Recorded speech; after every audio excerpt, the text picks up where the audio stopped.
So delta x by delta t is v. So I am keeping term up to order delta. So x and v are independent, right? No, they are not independent, right? Because they are coupled by these two equations. Given x, I have v, and given v, I have x. But I want to just keep term up to delta. That's all. So what is delta x square? So that will be of order delta t square, right? So therefore, delta x square by delta t is in fact 0 into limit delta t. So I don't need that term. What is delta v?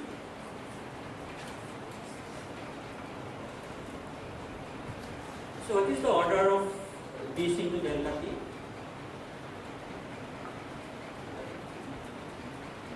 Actually, I don't have to worry about this, but what is the order of eta t integrate from 0 to delta t? The square root of delta t, right? But I don't have to worry now because I am just taking the average. So this is in fact minus gamma v by m plus f of x by m delta t, right? Why is the delta x square average by delta t is 0? Delta x square average is v delta t square. So if I take delta x square by delta t, then so that is delta t, and in the limit delta t going to 0 equals to 0. Delta x square average is v delta t. Yeah, from the same equation, right? So it's why. So delta x is v delta t. Delta x square is v square delta t square, right? So therefore, delta x square by delta t is v delta t, and delta t going to 0 equals to 0. Right? There is no order delta t term in delta x square. See, remember, always when you take a square, the order delta t terms comes from eta square, because eta into delta t is of order delta t, square root of delta t, right? So anytime you don't have this noise in the square average, it's actually of order higher than delta. So this is fine. So therefore, if you take delta x, delta v average also, so it will be also of order delta t square. So there is no cross term also, right?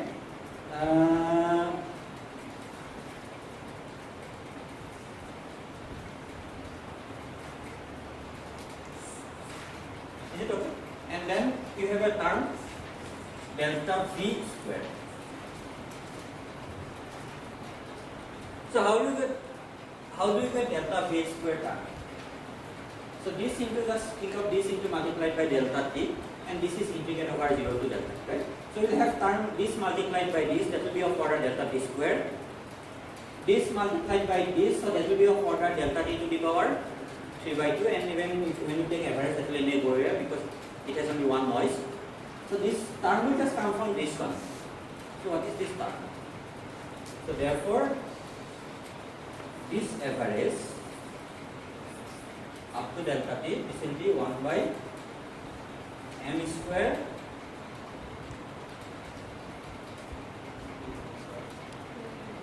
into 2t.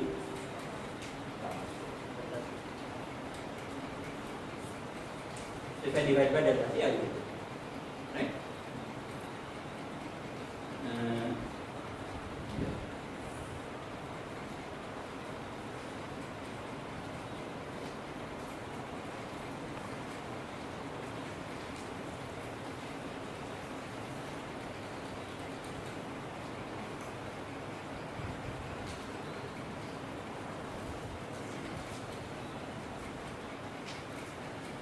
So now I can just put everything here, and what I get is the so delta x delta v will be 0 because delta x term will be of order delta t, and delta v term will also be of order delta t, because the noise term average will be 0.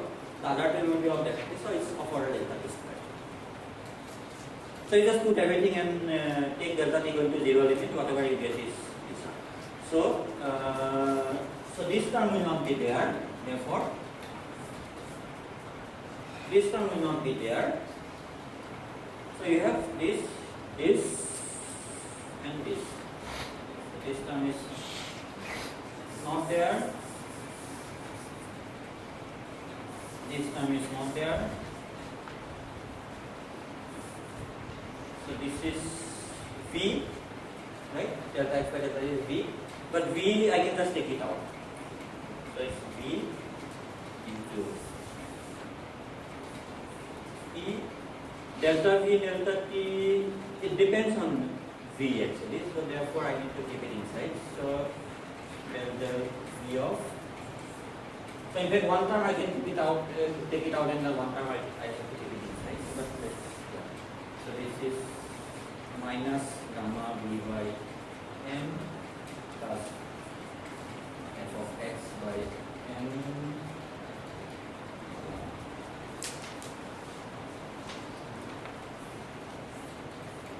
V. I might be some factor actually, just do it again. Some gamma somewhere, I might miss it. And this is just 2d gamma square by n square. Should be here. So this is just plus d gamma square by n square d del v square. It's fine.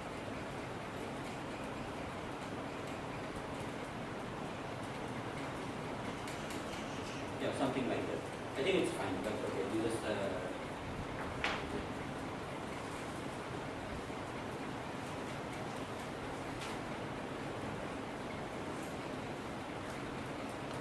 you just look at it. I might miss something.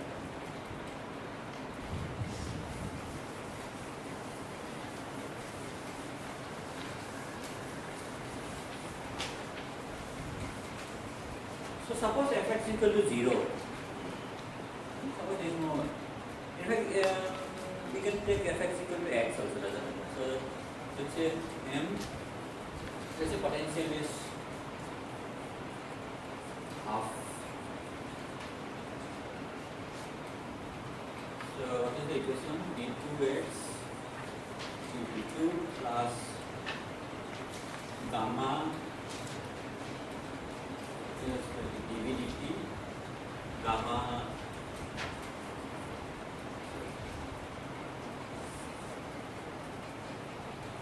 gamma v, this is equal to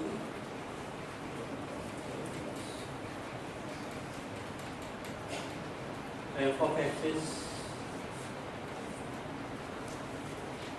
minus x, right?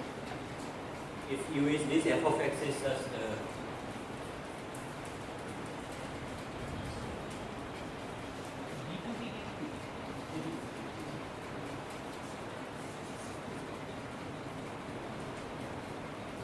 so write it in the x space. So t of, so one way you can find p of x with t is by solving this equation, right? So another way actually you can write down p of x with t straightforwardly. How? You can actually write down the expression for p of x with t.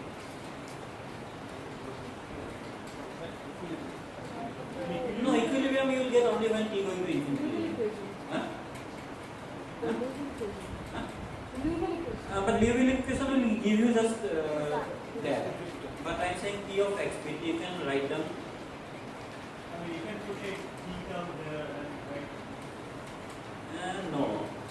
So that is the reason actually I took long time in the first class. I was just repeating the same thing I think again and again. I am saying if you add Gaussian random variables, what you get is a Gaussian random variable. Right? So sum of Gaussian random variable is always a Gaussian random variable. Please remember this. So if they are not Gaussian, they go to the central limit theorem. But if they are actually Gaussian, actually what you get is a Gaussian random variable. Right? And then I told you this it is a Gaussian noise. Right? And these are linear equations.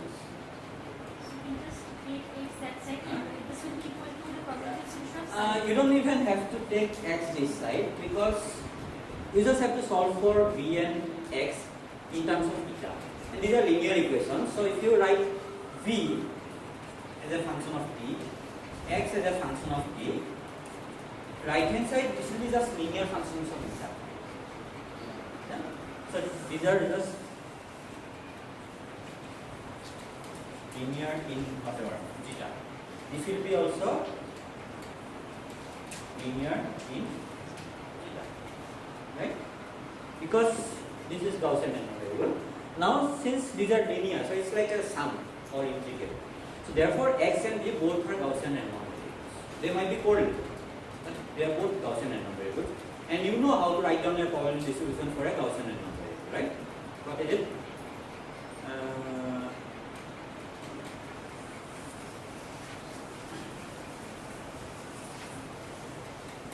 So therefore, what is E of x dt?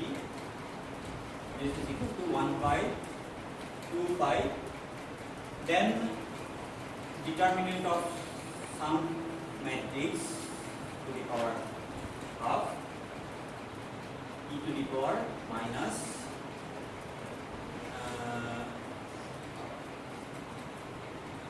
y transpose inverse y, where y is just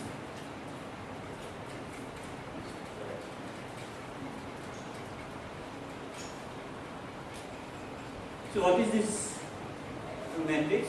So this is the covariance matrix. So this matrix is in fact x square average, b square average,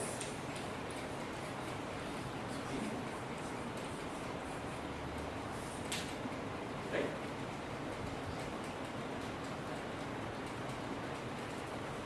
And this you can calculate because it is I think obviously calculator also probably some of these terms.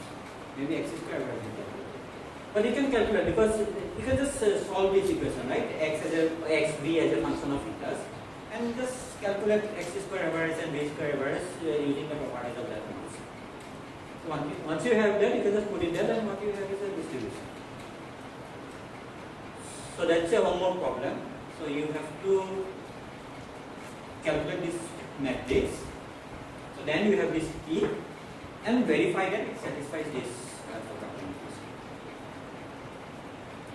So that's a homework problem. So let me know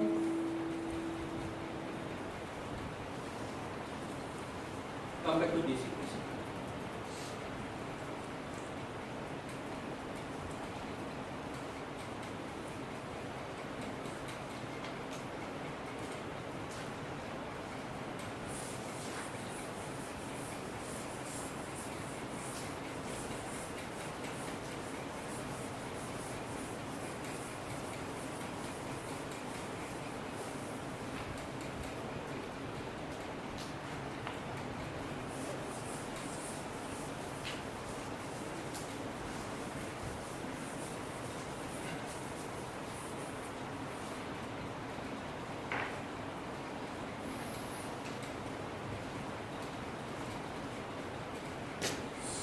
Suppose I have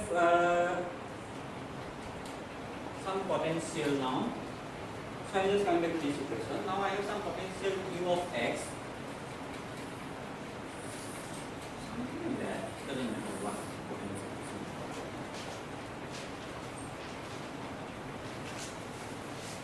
Some potential I have where u of x goes to infinity as x goes to this is a bounded potential, right? Suppose I have some potential like this.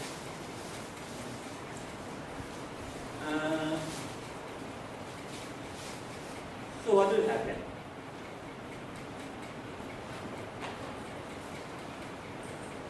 I will get a stationary state, right? Because I have some potential, so this probability should vanish at infinity, and there is also current should also vanish at infinity.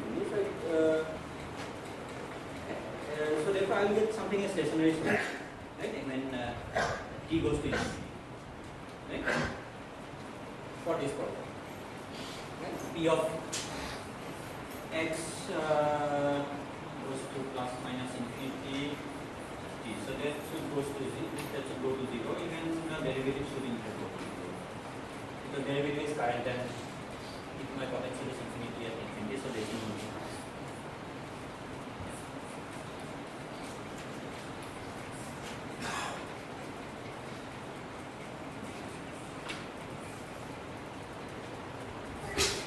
So therefore, if I just leave some particles there, independent particles, they cannot go ahead, so they will be just there. So I'll get equilibrium state. Right? So density and then density is same as probability. Average density is same as probability. You remember yesterday's theorem class. So the density you are calculating is actually a different density you are calculating. So you are actually calculating the actual density. And here when I say density is just the average density. So the distinction between this is the, so you are writing down the density, right? Yes, sir. So what you are calculating is delta of x minus some xi, I equal to 1. So there will be a factor of 1 over n. You can put it. So actually there is a factor of 1 over n. So this is the object you are actually calculating. So when I say density here, actually I am calculating this object. And this is equivalent to single particle probability density. So now, if you put lots of particles, it will stay there. So you will get something, nothing can go out of it. So you will get a fixed density, right? Density profile. Therefore, you will get a fixed probability density profile also. So therefore, dp dt goes to 0 as t goes to infinity. T goes to right? So when dp dt goes to 0 this side, so what happens to the... So what is the argument for dp dt goes to 0? Because you have some bounded potential, right? So just think in terms of like particles. Suppose you have lots of non-interacting particles and you are looking at the mean density, right? After some time density cannot change because the particle is not going out of the system, right? Maybe your force is time independent. So this will in fact, so force is time independent. So this will actually, it's in fact. So I'll come to that. It is in fact true. In fact, this is not a necessary condition that this potential goes to infinity at plus minus infinity. You can have a potential in a bounded region also. Then these two are not individually zero, but the sum is zero. So how is the presence of the potential related to the conservation of density in time? How can density change? If something is escaping from the system, right? Since you have a potential which is infinite at the infinity, so things cannot go out of the system, right? So things are in the system. So therefore, if you just leave it there, it will just go to some state which is time independent. Why is it initially time dependent? Initially, it is time dependent because you might put all the particles there, Okay. right? So it is evolution in time. Yeah. So this is the steady state condition. So this is the steady state condition. I am saying that if you have a infinite, if you have a bounded potential, you will go to a steady state. So Right? when T goes to infinity, not all systems will go to steady. Not all systems will go to steady state because if you have some potential which is like that, it's just inverted one. Open system. Even open system or even this one, it will not go to steady state. The particle will just go to it. So you don't have a steady state. Yeah, or open system, just Brownian. If the force is zero, so you will not get a steady state. Right? So you get a steady state only when there is a bounded potential. So that means what? That means minus delta Lec of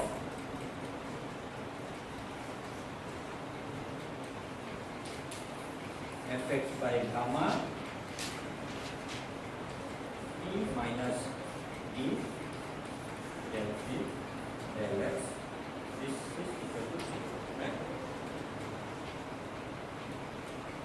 So therefore the things which is there inside, so there is a constant, right? Which is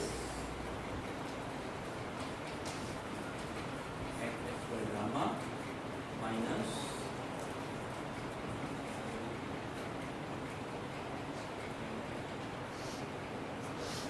d del t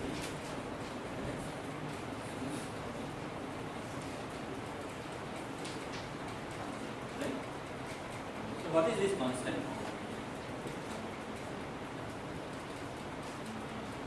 There's a minus sign. Actually, let me probably keep one parallel system, yeah, one another system. Suppose I have something like that.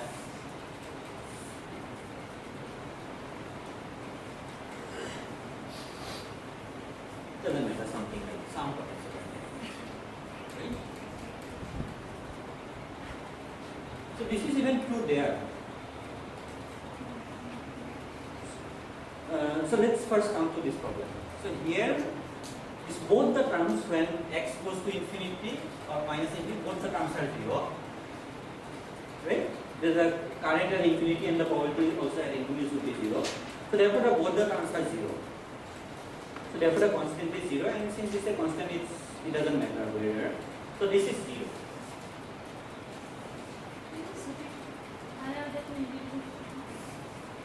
This is some constant. Constant means it doesn't depend on space, right? So let's look at infinity. So since my potential is infinity, at infinity, right? So therefore the probability density should vanish. So this is for this particular system actually. Right? So in this case, both P and del P del X vanishes. So this, yeah. But this is not, so therefore this right hand side is 0 because this term is also 0, this term is also 0. Right? So this is 0. So this is. So can you explain it? Huh? Can you explain it? So I am saying that. Okay, so maybe it's not very important. You put those two conditions. So I put these two conditions. Say that okay, if okay. So in fact, okay, let's not forget about this argument. Let's look at this system, right? So this system is what happens. So what are these two terms? So one is the diffusion current, one is the drift current. In fact, so in general the sum is 0, right? Because you saw in this when I derived the Einstein equation, there is a force downward and then there is a diffusion current result. So in general, these two terms are the sum is 0. So these two signs are opposite, and therefore there is no current in the system. So in the equilibrium, this is 0. So steady state, this is a constant. So this is satisfies both. If it is a constant or it is a 0. So in the equilibrium, this term is 0. Because the current balances, there is no current. There is no net current in the system. So there I was, okay, in final system I was just giving an argument saying that P and del P del X individually is 0. But okay, it's not very crucial. Huh? So here you will not get a steady state, but you can have some problem where you can have some other potential, you can have a steady state. Yeah, so this, I am saying that whatever you get, you will see that it is an equilibrium distribution. Right? So this case has one steady state which is equilibrium. Yeah, so that you will see because now you can immediately integrate this thing out. So this is your equation. So when you integrate, what do you get?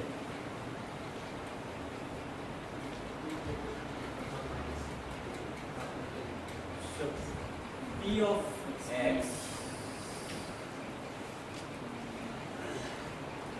minus sign on correct, right? Because integral of x is minus. Oh, okay. So P of X you will get some constant e to the power Minus x integral of fx prime dx prime x by so d gamma should go to there, so gamma into right, is that No, 1 by 3. so gamma d goes to what? 1 by 3. by Is that right? And this integral is what? So u of x is in fact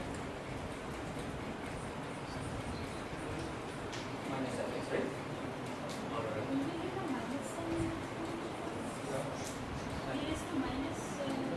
There is no minus sign, right? So therefore, this is just minus u. This is just a e power minus. Well, gamma d is equal to kBt. So this is just kBt and u of x. And what is this a? Is this normalization constant? So a is in fact, you get the normalization constant by integrating this property, right? So this is just integration e to the power minus 2 by kBt. This is just the partition. So you see that you get the equilibrium distribution.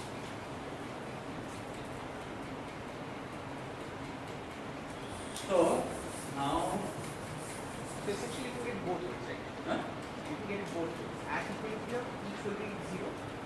Not each will be 0. The sum is, this is 0. No, but we had those arguments. This is for the special kind of potential, but you can have a potential which is something like that. So it's not very important that these terms they are 0 individually. The total sum is 0. This sum is special kind of potential I put it. But they are not 0 at in between. They are not 0 in between actually individually. So but the sum is 0 always at any point. So these sizes for this specific potential I just gave an argument that okay, these both terms are 0 at infinity and therefore this is 0, but the sum is 0 always for all x. So these terms are not 0 individually for all So x. for the other kind of potential, Yeah. the sum may not, the sum need not be 0, right? Sum is always 0. Because fx goes to infinity, so the argument you get. So this is u of x. This is the potential. So And in this case, the slope of del u del x, that also goes to infinity. This potential. some Here, potential. fx goes to infinity. So your argument saying that x tends to infinity, both the terms go to 0. Yes. It doesn't go to 0. Here the both the terms they don't go to 0 individually. So they add up constant, not. They add up to 0. The constant is 0. Yeah, so the argument for the constant to be 0 was that this each term at x tends to infinity are 0 So that was for the for that potential. potential, but here actually the argument is that basically this is one is just the drift current and one is just the diffusion current. The same argument I gave for when I was calculating this diffusion constant. So this is just the drift current and this is just the diffusion current and it is just balance. And there is no current in the system.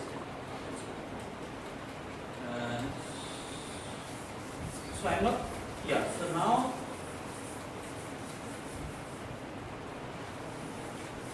what happens if it is it's almost just one potential, but suppose there is a, it's not close on this side. So what? If I give some independent grounding particle there at some temperature T, what happens? Yeah, so more, if this is very high, let me just call it delta. If it is very high, more, I mean almost all the particles will be there, but few of them will escape, right? So that probably I am not going to derive, but what is the escape rate? So you know. So the rate at which it escapes, so let me call it rate. So that goes like e to the power minus.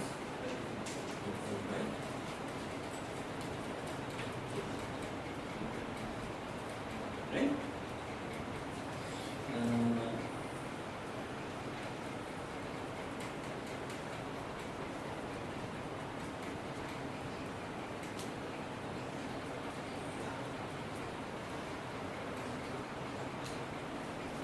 So I not derived that actually now because I have only half an hour. So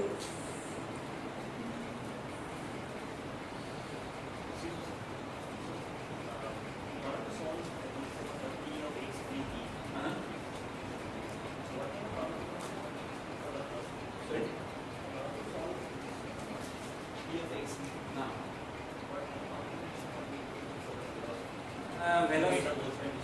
Velocity has to, P of V has to be bounded. Let's say when V goes to plus minus infinity, V should go to 0. So in that case, what is the actual beta x? For V. Yeah, x and x. So maybe I'll just solve. Yeah, I'll just solve similar Yeah. Since this equation is already there, let me just go from here to the solving the equation.